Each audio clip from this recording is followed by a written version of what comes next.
оқушылар, отыра қойыңыздар, рахмет. Бүгінгі біздің сабағымыздың тақырыбы Қазақстанның ішкі суларының түрлері. Сабағымыздың оқу мақсатымен танысатын болсақ, Қазақстанның ішкі суларын топтастырады, көрсеткіштерін талдайды және сипаттайды, өзен мен көлдер, мұздықтар және мәңгі тон жер асты суларын сипаттайтын боламыз. Балалар, сабақ алды, видеомызды тамашалайық. Республика аумағында ішкі суларды бірнеше түрге бөлеміз.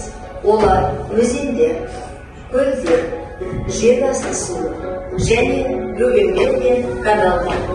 Қазақстан аумағында ірілі ұсақты 85 мың өзен бар. Олардың ішінде 7 өзеннің Ертіс, Тобыл, Есіл, Жайық, Сырдария, Іле, Шу ұзындығы 1000 километрден асады. Республикамыздың биік тауларында өзен көп. Алтай, Жоңғар Алатауы және Тянь-Шань аумақтарында жауын-шашын мол түседі. Өзен жүйесінің жиілігі тау бөліктерінде әрбір 100 километр квадратында 4-6 километрге, таудың орта бөлігінде 10-12 километрге, биік тауларда 16-18 километрге дейін жетеді. Қазақстанның жазық бөлігіндегі өзендердің ағысы баяу болады. Бұл өзендердің қоректенуіне қарай қар, жаңбыр суымен және басып қар суымен қоректенетін өзендерде екі типке бөлуге болады. Қазақстанның кең байтақ аумағында ірілі ұсақты 48 мыңнан астам көлдер және 3 мыңға жуық бөгендер бар. Климат жағдайына байланысты көлдердің көбі Қазақстанның солтүстігіне қарай орналасқан.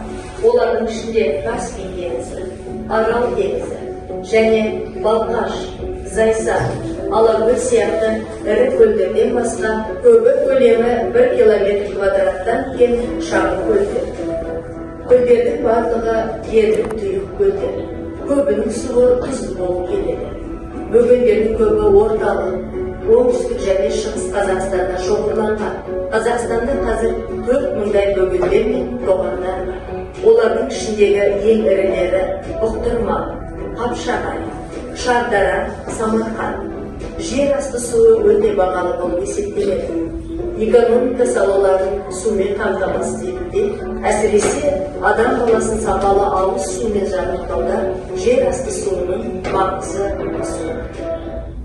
Ал енді балалар, видеоны көріп тамашалап болсаңыздар, сіздердің ұялы телефондарыңызға мынау QR-кодты басу арқылы Learning Apps бағдарламасы арқылы сәйкестендіру, яғни тыңдалым алу сұрағын орындап көреміз. Сілтеме арқылы кірсеңіздер болады, болмаса QR-код арқылы кірсеңіздер болады.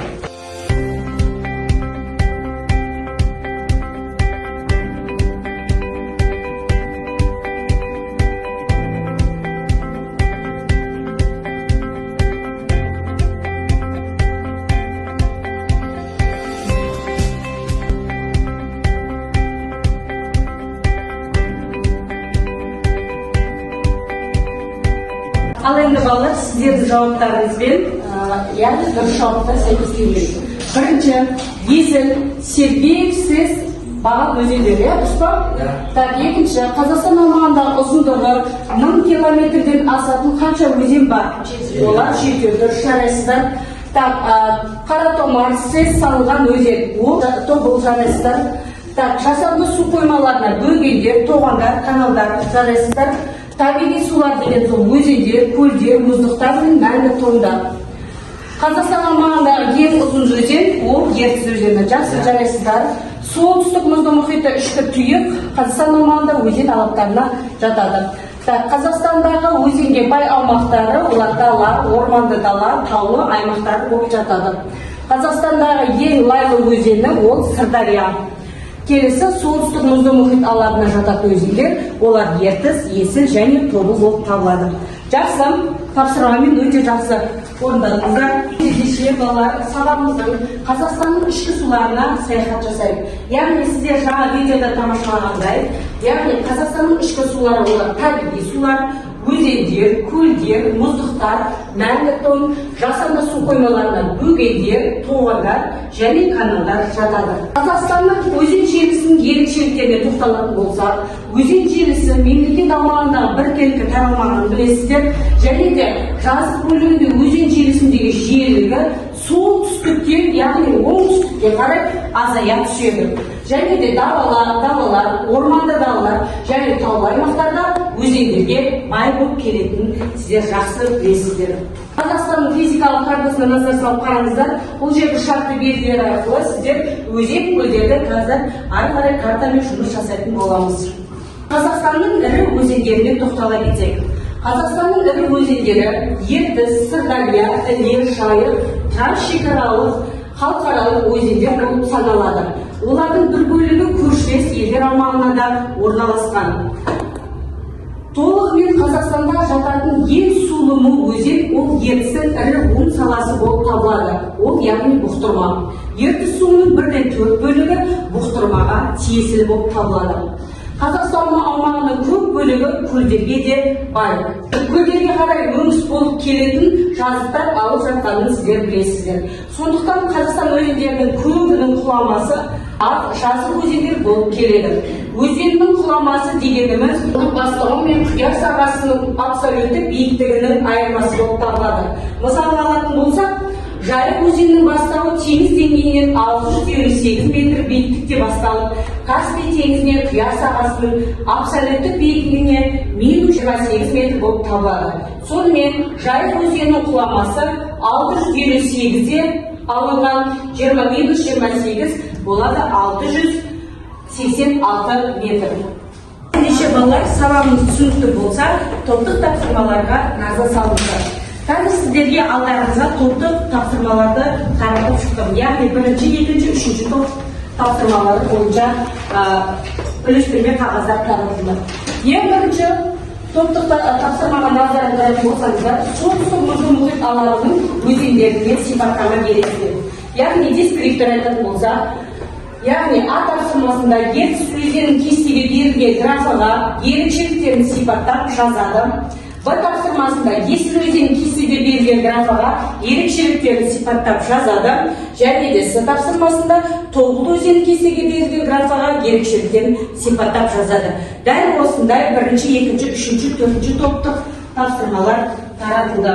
Топтың тапсырмасына назар салып қараңыздар. 2-ші топ Каспий алабының өзендеріне сипаттама бересіздер. Яғни дескриптор бойынша А-да Каспий алабының өзендерін жазады, Б-да берілген кестедегі графаларға Жайық өзенін сипаттап ақпараттарды жазады. 3-ші топтың тапсырмасына қарасаңыздар, 3-ші топтың тапсырмаларының дескрипторлары, яғни А-да Арал алабының өзендерін жазады, Б-да Сырдария өзенінің ерекшеліктерін жазады, С тапсырмасында Қаш, Алакөл көлдеріне құятын өзендерді жазады, Д тапсырмасында Іле өзенінің ерекшеліктерін жазады. 4-ші топтың тапсырмаларын айтып түсіндірейін. 4-ші топ тапсырмалары Каспий теңізінің ерекшеліктеріне сипаттама беріңіз. Дескриптор бойынша Каспий теңізі көлін берілген жоспар бойынша деректерін жазады.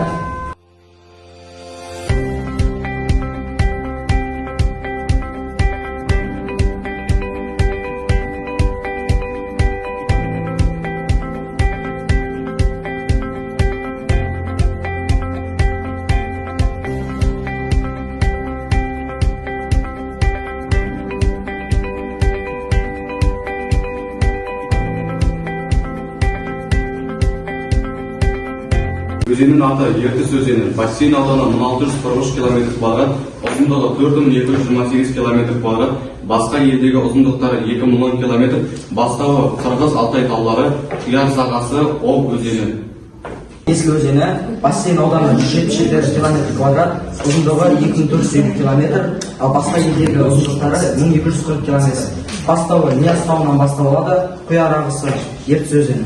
Тобыл өзені 426 км квадрат, 1591 км, басқа елдегі ұзындықтары 8 км, бастауы Қостанай облысы, Құяр сағасы Ертіс өзені.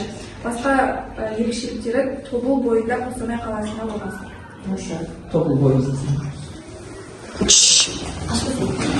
Жақсы, 1-ші топта дескриптор бойынша А тапсырмасында яғни Ертіс өзені кестеге берілген графаға ерекшеліктерді сипаттап жазған, жақсы жарайсыздар, яғни группа беріледі. 2-ші Есіл өзеніне кестеге берілген графаға ерекшеліктерді сипаттап жазыпсыздар. және де тағы да 1 ұпай. Үшінші Тобыл өзені кестеге берілген графаға ерекшелік сипаттап жазған. Жақсы, 3 ұпаймен бағаланасыздар. Жақсы. Каспий алабының өзендері: Жайық, Егіс, Сағыз, Жем, Қараторы, Сары өзендері. Бастауы: Жайық өзенінен Ресей тауларының бастауы болады. Бассейннің ауданы 231 мың километр квадрат, ұзындығы 242,18 километр, Қазақстан аумағындағы ұзындығы 1082 километр. Жақсы. Қазақстан аумағындағы ені 200-300 метр. Өзен режимінің ерекшелігі су деңгейі көктем қарының еруі. Қоректену ерекшелігі негізінен қар суларының есебінен қоректену, жауын-шашын сулардың болуы. Жақсы. Енді екінші топты бағалай кетейік. Екінші топта да сіздерде берілген тапсырма Каспий алабының өзендерін жазады, яғни оқушылар жазған 1 ұпай. Екінші Б-да берілген кестедегі трафаларға Жайық өзенін сипаттап ақпараттарды жазады. Жақсы жазылған, яғни сіздерге 2 ұпаймен бағаланасыздар. Жақсы жарайсыздар. Үшінші топқа келейік. Арал алабының өзендері: Жайық, Есік, Сырдария.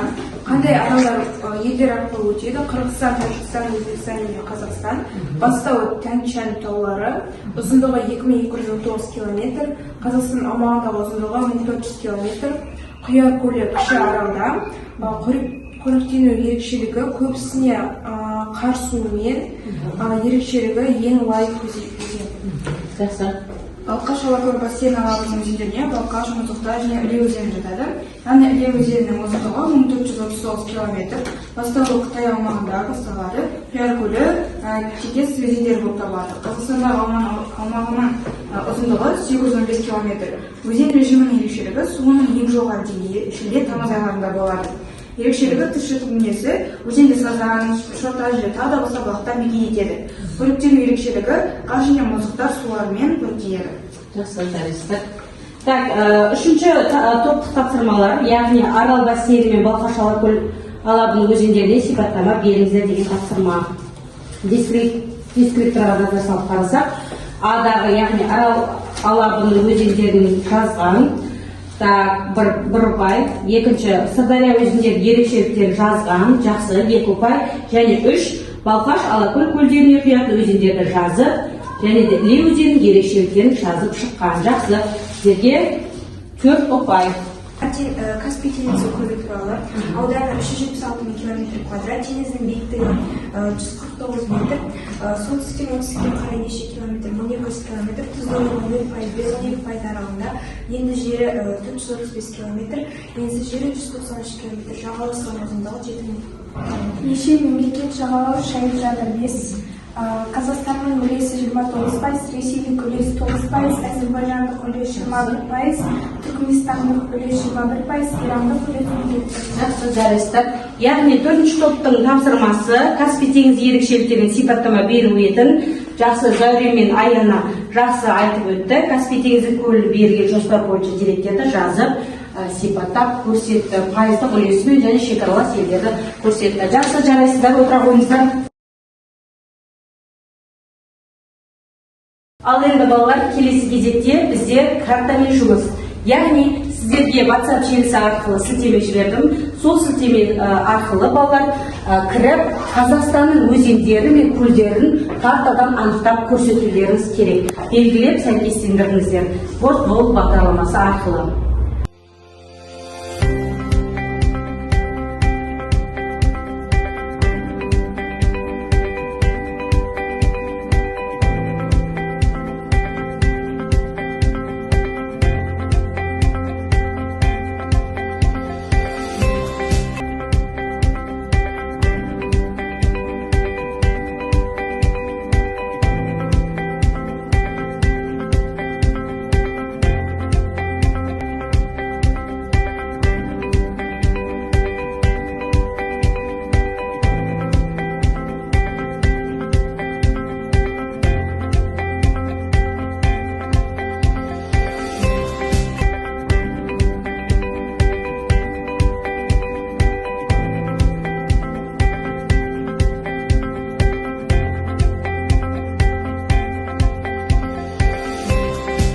Жақсы, балалар, картада көп өзен көлдерді белгілеріңіздер, бірнеше қателіктер болды. Жақсы, картамен біз жасап үйрендік.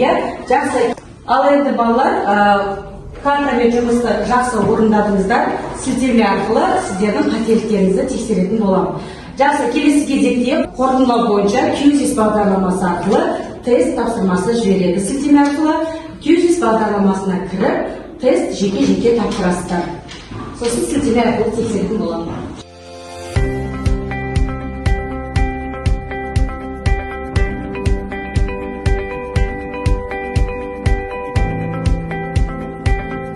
Балалар, енді үшінші сұраққа назар аударамыз. Ертіс өзені Қазақстандағы ұзындығы. Кім бірінші жауап береді? Жақсы, жылдамдатамыз. Жақсы, енді нәтижесін тексеріп өтейік.